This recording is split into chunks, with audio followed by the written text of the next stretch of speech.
In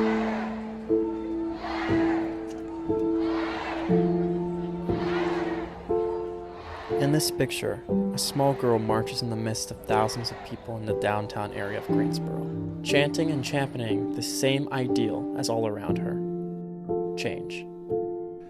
If you've seen the news over these past few months, a lot of things are changing rapidly. Amidst a worldwide pandemic, there is something big happening involving police brutality and racism in America. What is really going on? And, more importantly, how do we help? On May 25th, Minneapolis police officers arrested George Floyd. While being recorded, the officers pinned Floyd down, and the officer most clearly seen kept his knee on Mr. Floyd's neck for 8 minutes and 46 seconds, killing him. This senseless and heartless killing was a spark that ignited the already tense racial disparity in our nation. Hundreds of thousands of minorities have reported being specifically targeted by the police, and, sadly, many times they don't make it out of the interaction alive. One of the most important things for people to do now is listen.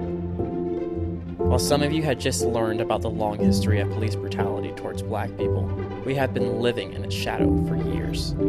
That being said, it's not the job of minorities to educate you on these topics. Take the time to do your own research and learning. I've linked a few resources in the notes below to help. Taking action to assist is the next step. There are so many organizations that need your support, monetarily and otherwise, that you can get involved with. Find some that align with your newfound knowledge of the movement and help them make change in the world. Finally, voting is still one of the many viable ways to help the cause. As needlessly complicated and systematically unfair voting is to many people, it's one of the few ways the governing bodies of our nation has allowed us a choice in who and what is chosen to lead us.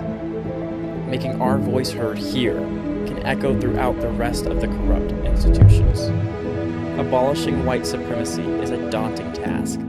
This institution is powerful and has dug its talons into the very way of life for all of us. But, little by little, we can change the direction of history to make a better future for all of us. She is counting on it.